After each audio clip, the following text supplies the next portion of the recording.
নমস্কার, আমি Popy Dey. Popy's kitchen in ইউকেতে আপনাদের সবাইকে স্বাগত জানিয়ে আমি আজকের এপিসোড আরম্ভ করছি। এই এপিসোডটি আমি আজকে রবীন্দ্র জয়ন্তী উপলক্ষে করব, আর এতে একটি ঠাকুরবাড়ির রান্না দেখাবো।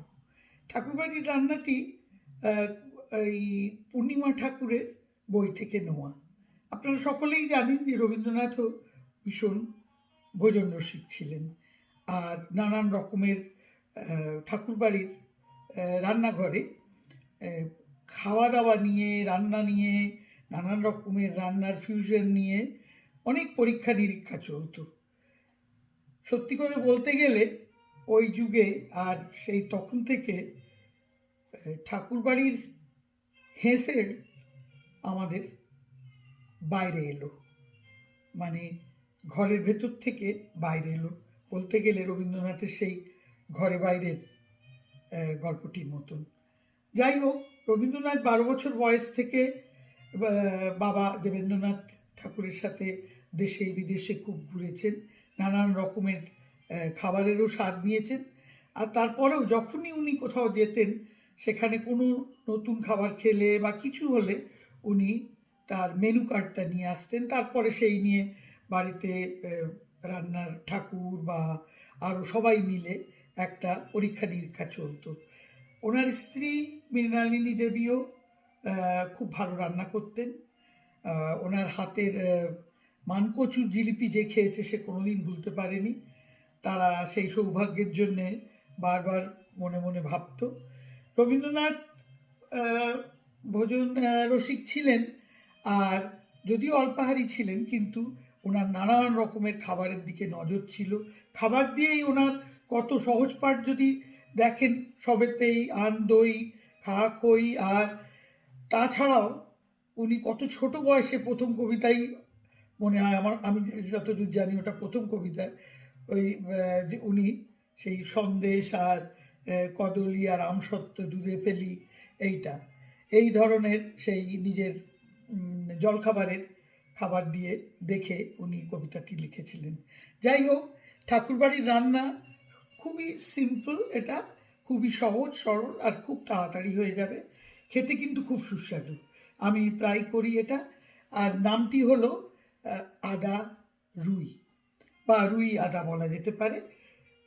রুই আদার পূর্ণিমা ঠাকুরের বইতে ঠাকুরবাড়ির রান্নাতে দুটো পদ আছে, একই নামে দুটি পদ, কিন্তু দুটোতেই সামান্য উপকরণে তফাৎ আর স্বাদেও তফাৎ। আমি দুটোই করেছি, দুটোই ভালো খেতে লাগে, আলাদা আলাদা স্বাদ, কারণ সামান্য উপকরণ একটু আলাদা। তবে রুই আর আদাটা দুটোতেই আছে। তো যাই হোক, আমি যেটা আজকে করছি সেটা হলো পটলের সাথে, আর যেটা আরেকটা আছে ওনার সেটা হলো বেগুনের সাথে, আর পেঁয়াজ আছে, এতে পেঁয়াজ নেই। যাই হোক, আমি রুই মাছ এই কটা পিস এই যে দেখাচ্ছি, এইগুলো আমি একটু বেশ কড়া করে ভেজে রেখেছি, কারণ আমরা তো এদেশে সব বরফ দেওয়া মাছ পাই, ফ্রোজেন ফিশ পাই, তো সেগুলো একটু কড়া করে না ভাজলে স্বাদ হয় না। এই দুটো সাইজ, এই সাইজের দুটো পটল নিয়ে এই সাইজ করেছি, মানে দুভাগ করে তারপরে আবার 4 ভাগ করেছি। আলুর কথা নেই রেসিপিতে, আসল রেসিপিতে, কিন্তু আমি 2-4টে পিস দিচ্ছি, আমার ভালো লাগে এই পটলের সাথে আলু। আর এতে মশলার মধ্যে যেটা লাগবে, ধনে, জিরে আর সর্ষে, এইগুলো সব তখনকার দিনে বাটা হতো, তখন তো আর এইসব ইউজ হতো না। এমনিতেও বাটা মশলার স্বাদ আলাদা, শিলনোড়ায় বাটা আপনার যদি সে সুবিধে থাকে করতে পারেন, কিন্তু আমি ওই গুঁড়োটারই একটা পেস্ট মতন করে নিচ্ছি। তো আমি কি করব, এই একটুখানি সামান্য জল নিলাম, আর এই জলের মধ্যে আমি দিয়ে দিচ্ছি এই 1/2 চামচ মতন জিরে, 1/2 চামচ মতন ধনে। একটা ব্যাপার আছে, ঠাকুর এই পূর্ণিমা ঠাকুরের রান্নার এতে কোথাও কিন্তু মাপ লেখা নেই কোনো রান্নাতেই। সেটা আমার মনে হয় তখনকার দিনে তো এই মানে আন্দাজ, সবাই ভাবতো যে আন্দাজ মতন দেবে, কোন জিনিস কতটা নেবে সেই হিসেবে দেবে। কিন্তু শুনেছি বা পড়েছি আমি যে ওনার প্রপৌত্র সুরেন্দ্রনাথ না সোমেন্দ্রনাথ তিনি বলেছেন যে এই জিনিসটাকেই উনি বাদ দিয়েছেন যাতে পুরো স্বাদটা সবাই যাতে না পেতে পারে, ঠিক ঠাকুরবাড়ির রান্নার এটাকে সিক্রেট রেখেছিলেন উনি। তা আমি মানে এটার জানি না, এইটা আমি পড়েছি। কিন্তু আমার মনে হয় আমি দেখেছি আর ছোটোবেলায় এই আশেপাশের কাকিমারা যখন আসতেন প্রতিবেশী আর কোনো রান্না মা জিজ্ঞেস করতেন, ওনারাও কখনো এরম চামচে করে ওই একটু এক মুঠো এই দিয়ে দেবেন, এক হাতা ওই দিয়ে দেবেন, এরম করে আন্দাজ মতন দেবেন, এরমই বলতো। তো আমার মনে হয় এটাই চল ছিল। তো আমি একটুখানি লঙ্কার গুঁড়ো দিলাম, আর ওতে নেই এইটা আমি কিন্তু একটুখানি গোলমরিচের গুঁড়ো দেবো, একটুখানি সামান্য, আমার গোলমরিচের গুঁড়োটা ভালো লাগে, এটা দিলাম। আর এর মধ্যে এবার সর্ষে বাটা দেবো। আমার তো গুঁড়ো সর্ষে আছে ওই দেশের এই সানরাইজে, সেটা একটুখানি বেশি দেবো। এই যে 8 চামচ করে দিচ্ছি, এটা 1 চামচ দিলাম।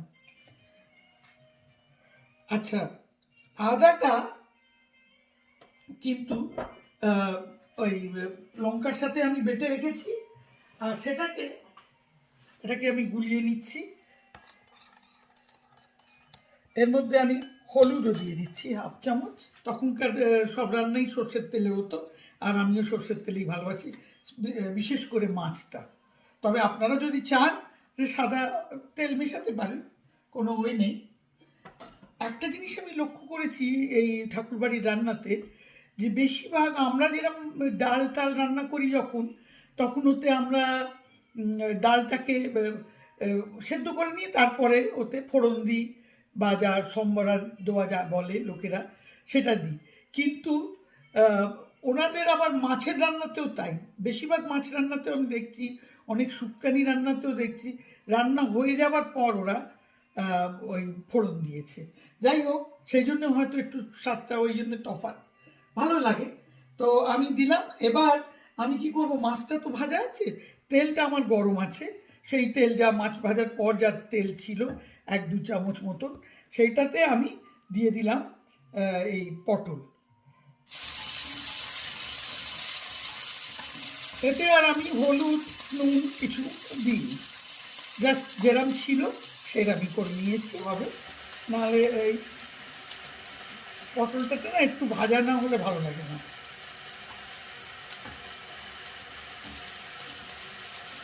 একটু ভাজা ভাজা না হলে ভালো লাগে না, আমরা যেরকম ডালনাতেও ভাজা ভাজা করি